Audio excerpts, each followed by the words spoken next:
For today's menu is hot and spicy sibas. Yes guys, ang tumatakbo sa ating isipan pag naririnig natin ang sibas ay steam.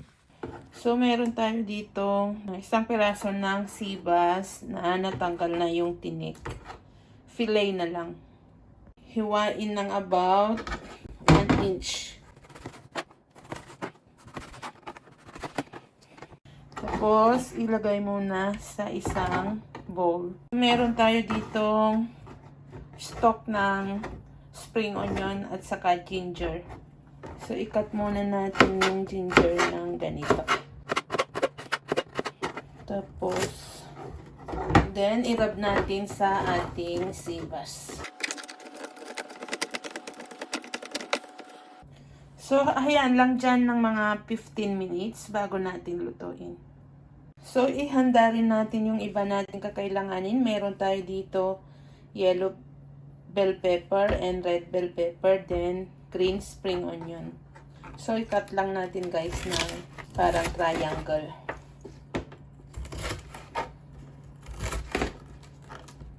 Yung ganyan. Lagay dyan. Ganon din sa yellow.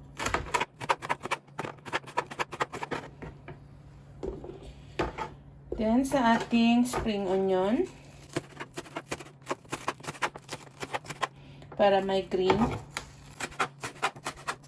Ayan. I-slice lang natin yung garlic natin ng ganito, guys. So, mag-crack na tayo ng isang itlog at i-beat natin.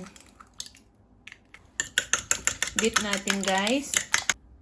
Tapos, idagdag na natin yung isda na lang. Wala na yung ginger at spring onion. So, massage natin. Maglagay tayo ng chicken powder, paminta,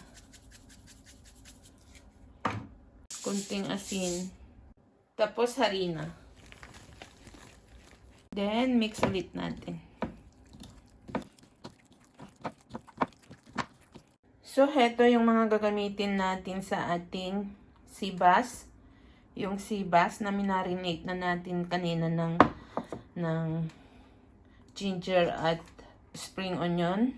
Then, meron tayo dito red and yellow bell pepper. Then, green spring onion. Then, minarinate ulit natin yung ating sibas ng isang itlog, harina, paminta, konting asin at chicken powder bago natin iprito. So, mainit na ang ating mantika, guys. Isa-isahin na nating iprito ang ating sibas.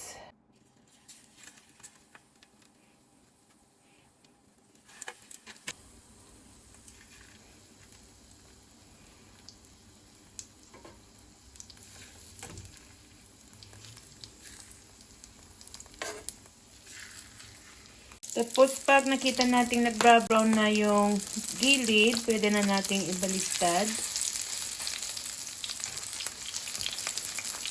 Tapos, yung sa tira nating pinag-marinatean, yung itlog, tapos yung harina, magdagdag tayo ng sauce. White soy sauce, dark soy sauce, hot sauce, ting asukal, tubig. Gawin lang natin, guys. Pag golden brown na ang sibas natin, ay hanguin muna natin, then set aside. Then, sa same pan, igisa natin ang ginger,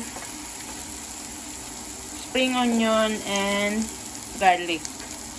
So, i-stir lang natin, guys, hanggang mag-aroma ang ating mga spices na inilagay. Pag lumabas ng aroma, guys, idagdag na natin ang ating sibas. Then, ilagay na rin natin yung spring onion and mixed bell pepper. Then, yung sauce na ninawa na natin. Stir na lang natin hanggang lumapot ang sauce. So, So, okay na ang sibas natin, guys. Diba? Ang ganda ang kulay. Tapos, ang sarap din. So, this is it, guys. Thank you for always watching and follow for more.